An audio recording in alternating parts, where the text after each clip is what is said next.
and unsurpassed, penetrating and perfect Dharma is rarely met with, even in 100,000 million kalpas, having it to see and listen to remember and accept.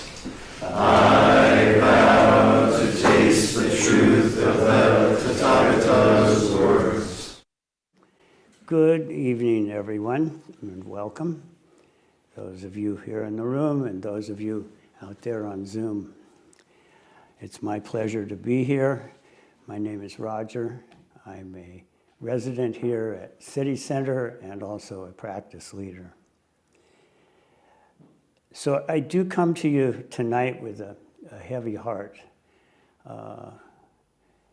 Today I learned of two deaths of friends of mine and fellow practitioners of mine, and also there was a death a couple weeks ago of another friend and practitioner. All of these three individuals have had very strong impact in my life. Today, this morning, Silver John Hall passed away, a longtime Zen practitioner and lay entrusted who is living in Sonoma. And he and I studied and worked together along the Zen path. And then I was speaking with a friend of mine on the phone early in the evening, and he informed me that a friend of mine passed away just recently, a fellow that I traveled the path in 12-step work with, and sponsor and sponsee. And he had been ill for some time, but he passed away not so long ago. And then a few weeks ago, his name was Rick Rucker. And a few weeks ago, a woman, Patricia Brown, passed away, who was a very influential yoga and meditation teacher to me and for me. And so the path that we travel is not always happy. It's not always to our liking, but it's always revealing. It's always meaningful and impactful. And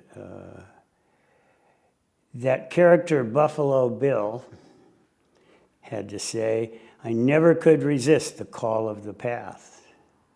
And it's so, so true that we cannot resist the call of the path. We're always on the path.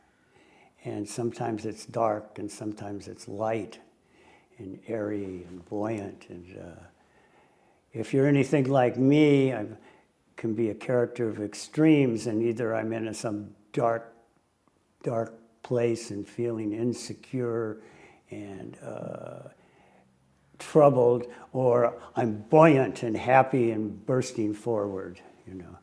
And we tend to think that's it's one way or the other, but it's not. There is the middle path, as we've so heard in Buddhism.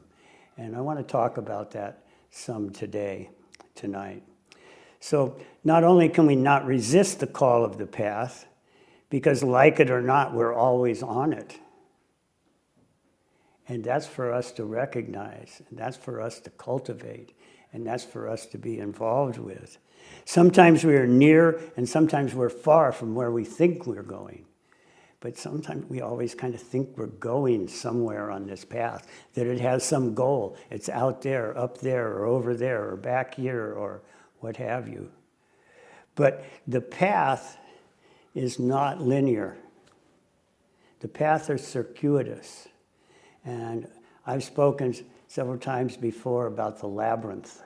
And you may know that labyrinths are different than mazes. Labyrinths have one route into the center and one route out. But it's very circuitous. So you're walking the labyrinth, and it's an incredible metaphor for life.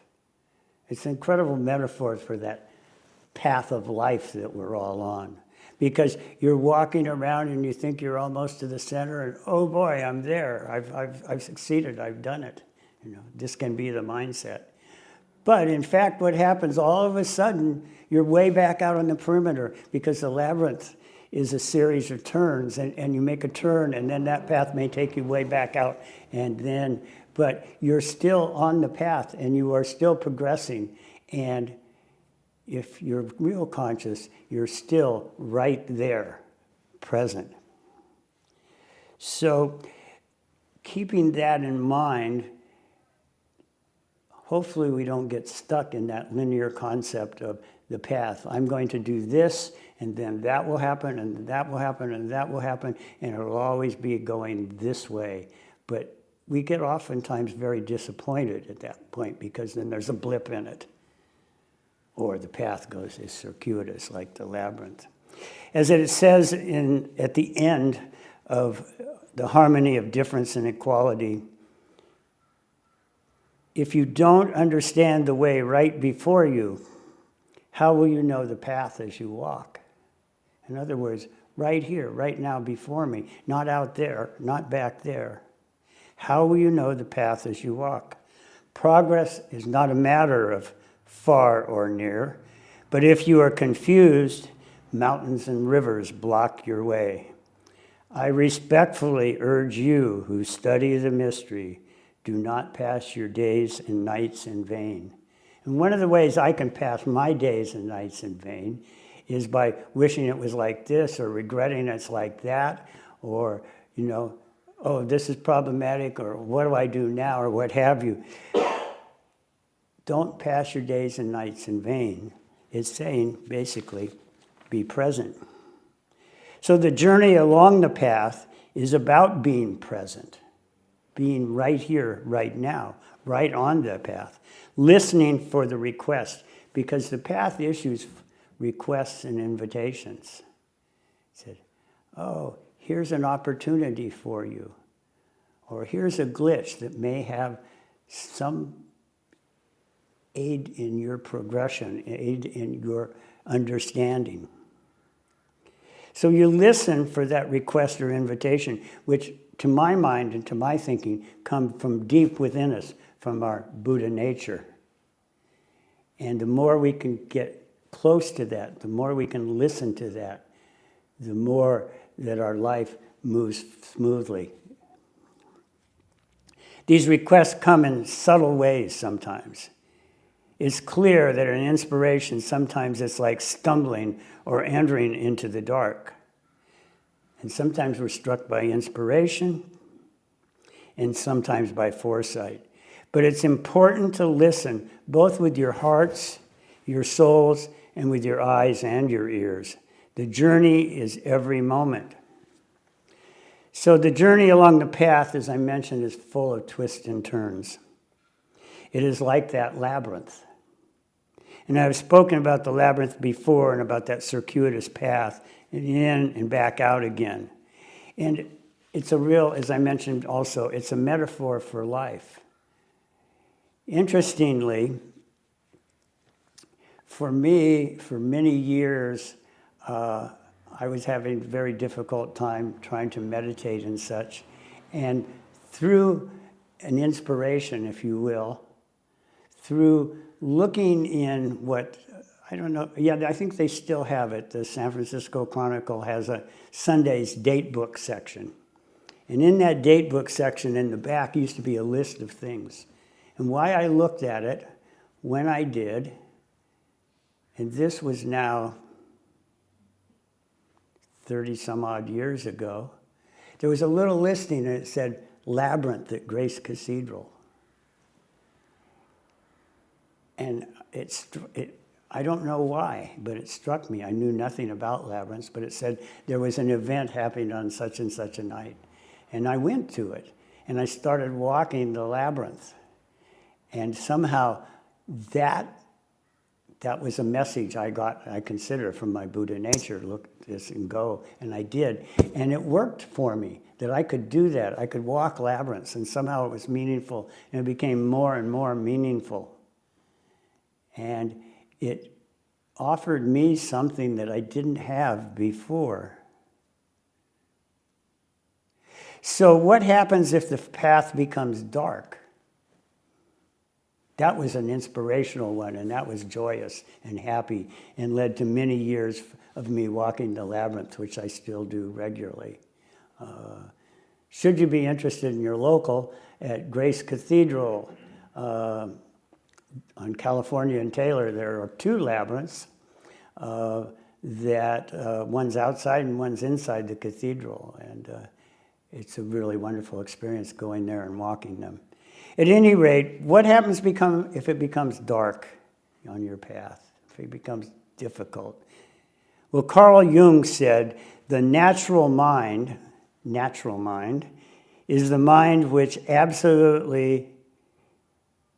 says absolutely straight and ruthless things to us. So our mind sometimes says straight and ruthless things, and sometimes we need to hear that. Often these deep events, dark events, can lead to benefits. When shelter in place was declared, I was living here at Zen Center, and the director at that time, Michael McCord, said to me, "You're at risk."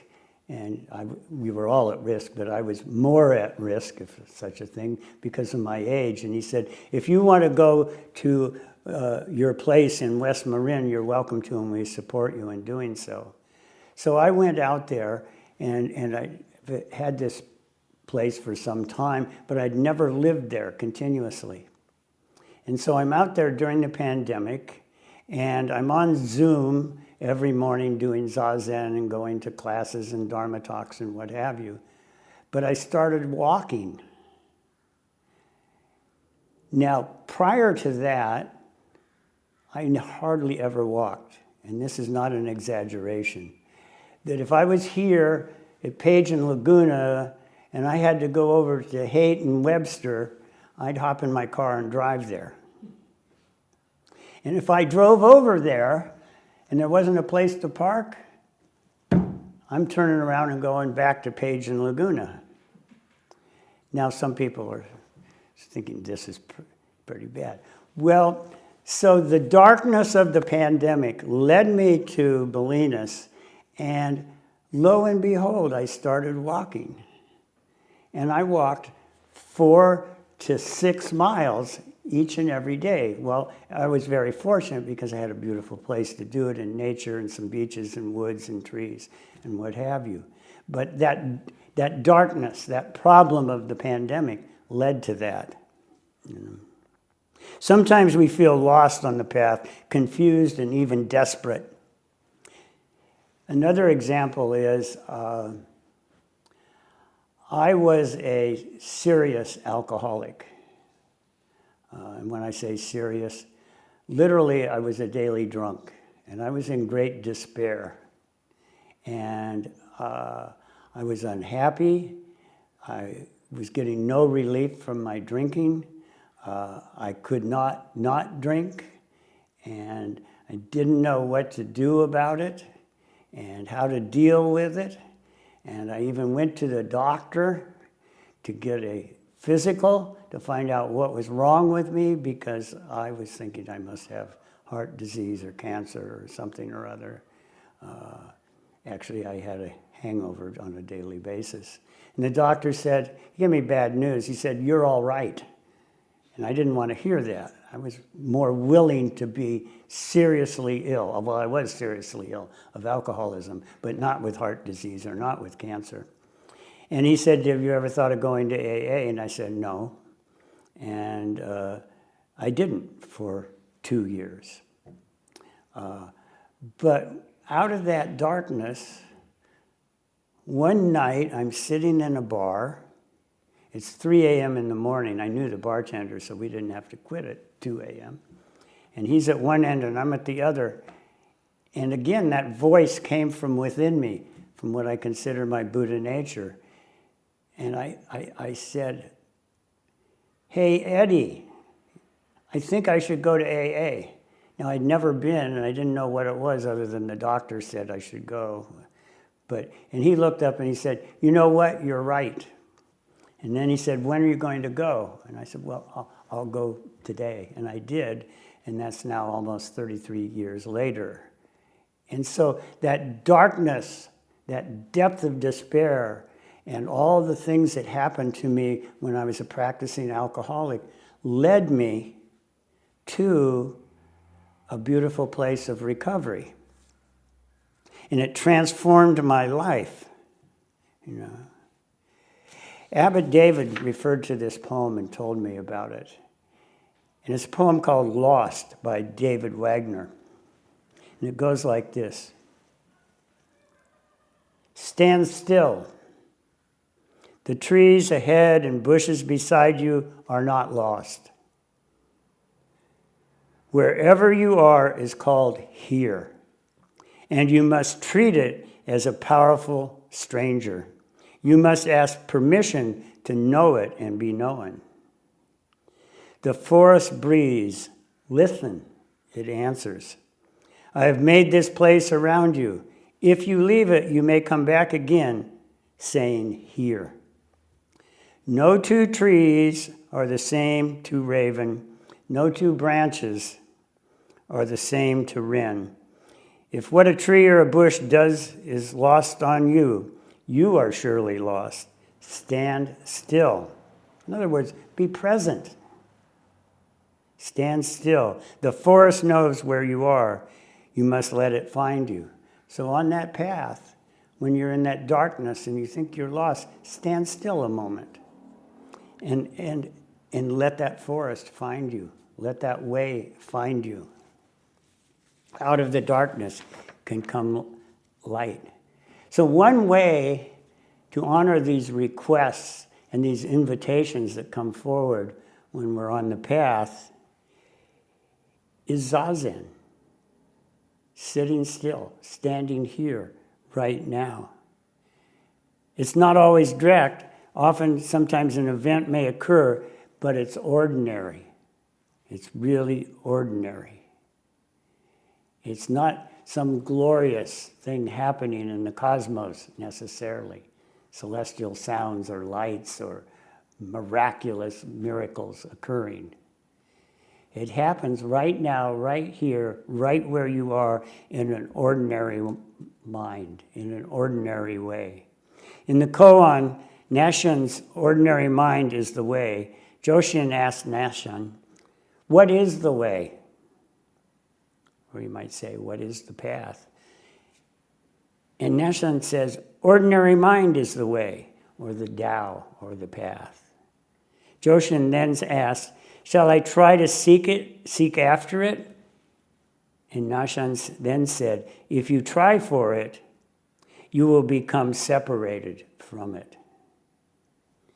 So I mentioned Patricia Brown earlier, who passed away a few weeks ago. And I'm indebted to her for what she led me to in a very simple way. As I alluded to, I had a very difficult time meditating. And I just, literally for 40 years, I could not really handle it. I could not really do it. It didn't work like I thought it ought to or I wanted it to. And one day, well, not just one day, but at a time I thought, I really would like to take a vacation. I need a vacation from my work and what I was doing. And I didn't know what to do or where to go, but I'd been practicing some yoga, and I thought maybe a yoga retreat would be a wonderful thing to do. So I went online, and I found this place in Maine called Rolling Meadows Retreat. And it was run by Patricia Brown and her partner, Surya. And they both gave retreats in Maine, but also in different places.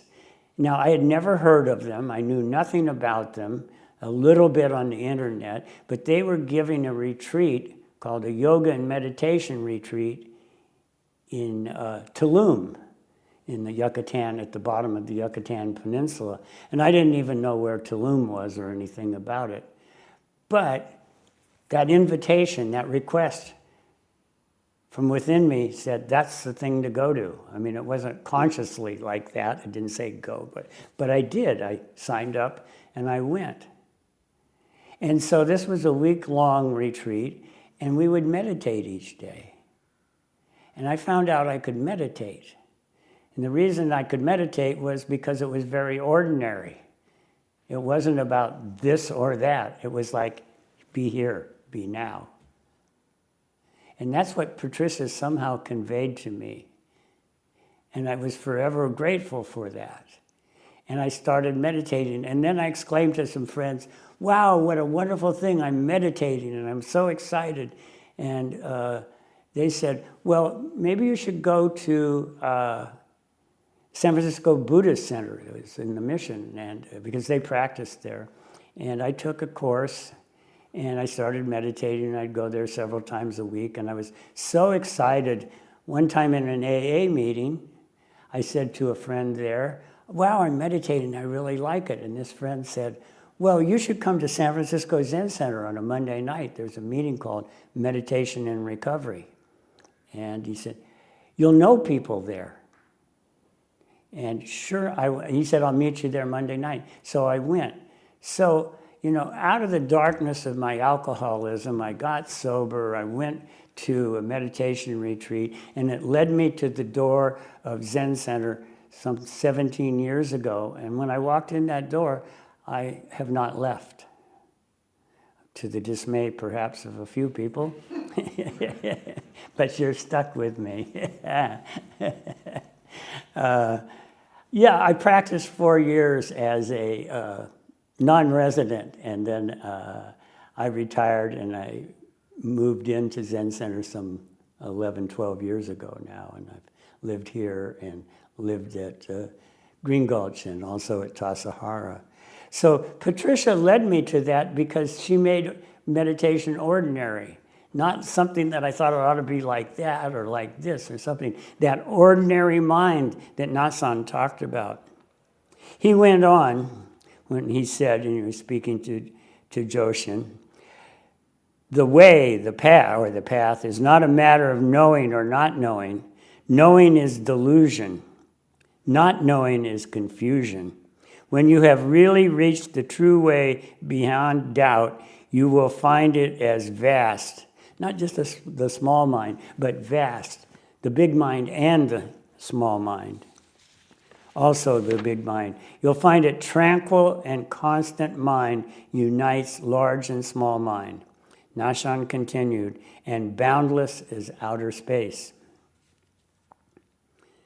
Sojin Mel Weitzman said when speaking about ordinary mind, when we seek the extraordinary, we stumble past because we miss the truly extraordinary. The request or the invitation right beneath our feet, we miss that. The truly extraordinary is found within the so-called ordinary. The beautiful gem is found within the lump of rock. The doorway of enlightenment, the gateless gate, is open right in front of us. But it is so obvious and ordinary that it is only visible to the selfless.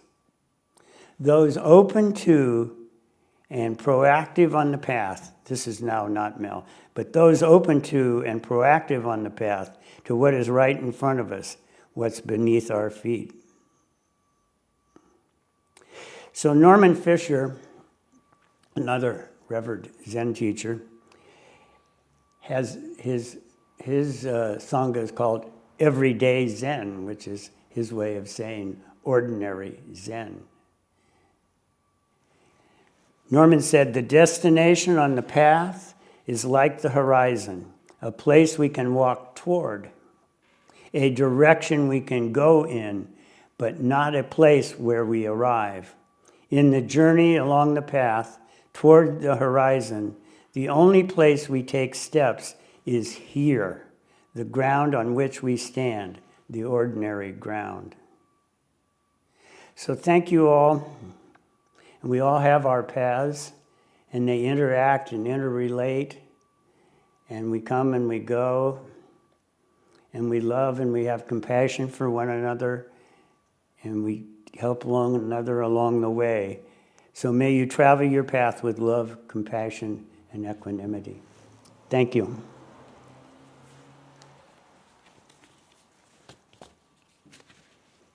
We have time for questions. have a question? If you have a question, please raise your hand and I will bring the microphone over to you.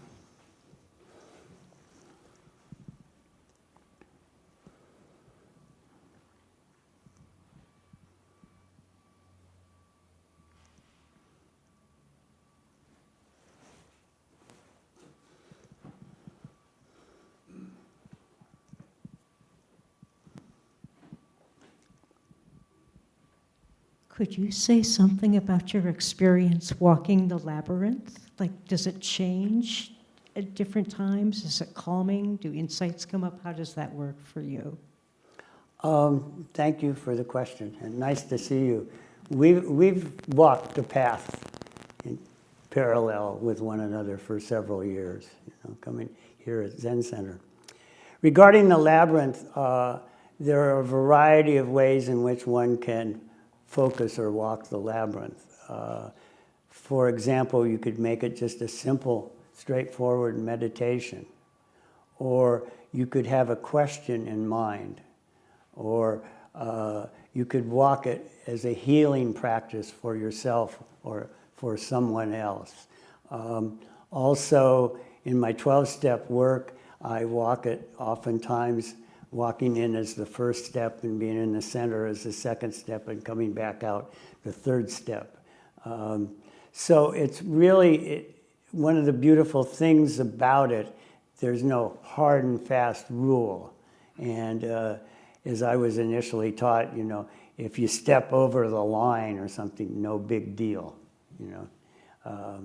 So that's part of its beauty. I think that it's very flexible and adaptable to what one might want to use it for.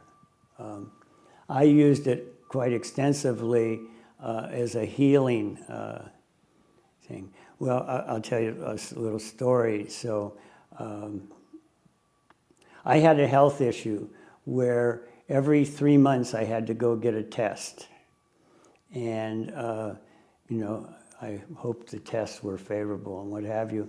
And one day I was driving to get the results of the test. And I said, what am I going to do if the test results are bad? I said, I know, I'll go walk the labyrinth. But then this again rose from what I now refer to as my Buddha nature. I said, what am I going to do if I get good results?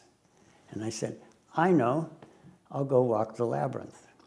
So we can walk our paths in many ways at many different times. And I think the labyrinth does symbolize that. It's an incredible form of walking meditation, I find. I like to also sometimes sit in the center of the labyrinth and pray or meditate right there. Thank you for your question. Anyone else?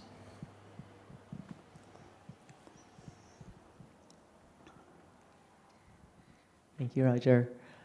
I'm wondering, you mentioned when we're in the dark places or when it's uncomfortable or things are not going our way, like you mentioned the importance of still being present right there.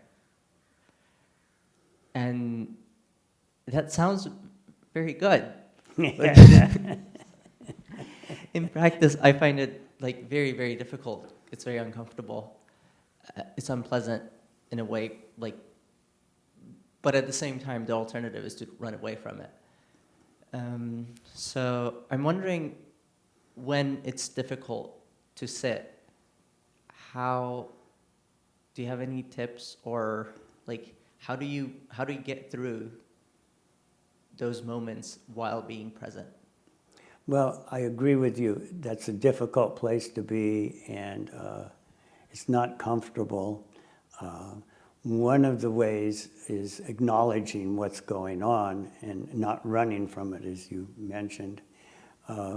Another way I think that is very important is being willing to be open and share it with others and let it express it, not looking to be fixed or cured, but willing to express it. And I find that very healing and very helpful. That's the beauty of Sangha, one of them. That's the beauty of realizing we're walking a path and we're walking it together. So that's important. Also, not attaching to it as much as one can, but we all get caught up in it, but catching one's breath from time to time there. And the other thing is that invariably, there's almost always a gift somewhere within that darkness. And we don't see it always. And sometimes we don't realize it or experience it until maybe much later. But then we say, oh my gosh, that really helped me, as difficult as it might have been. So cultivating courage through the help of others and cultivating courage by practicing courage really works. And still, it's difficult. Still, it's uncomfortable. And to seek to be comfortable all the time is not realistic. That's where, I'll get real dark or I'll get real euphoric, Thank you. We're going to miss you. You're leaving soon, right? Next week. Next week, okay. I'll be, in 7 days from now, I'll be in the sky. Okay. Okay. May you go safely and well. Thank you. Is there another question? Anybody online?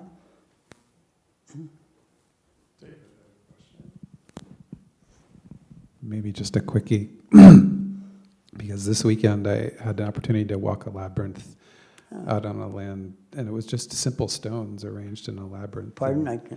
It was just simple stones that were gathered from the surrounding area that were organized as a labyrinth. This was at Land's End? No, it was up in Mendocino. Oh, okay. Yeah, so I wondered, do you have plans to build your own labyrinth in your land up there? Well, interesting you asked, because I did that.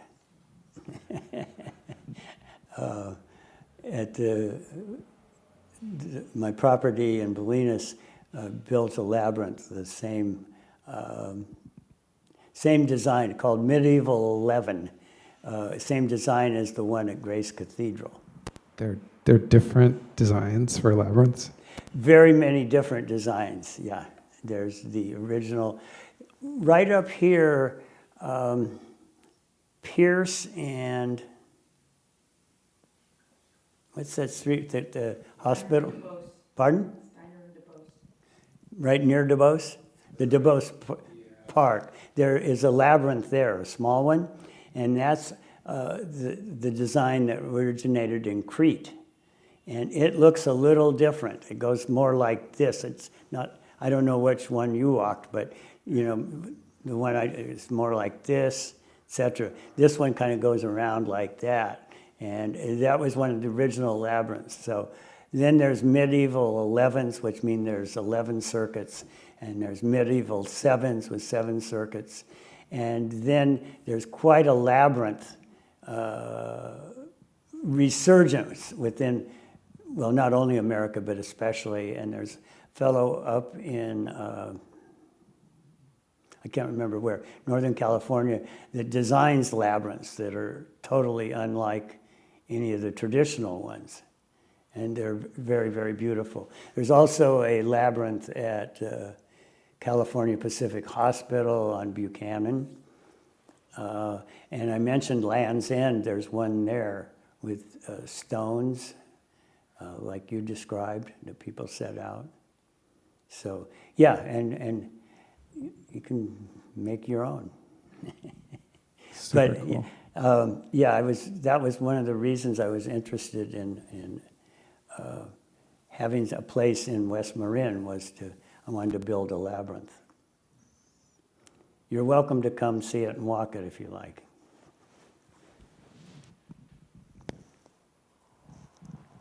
Thank you, Roger. Okay.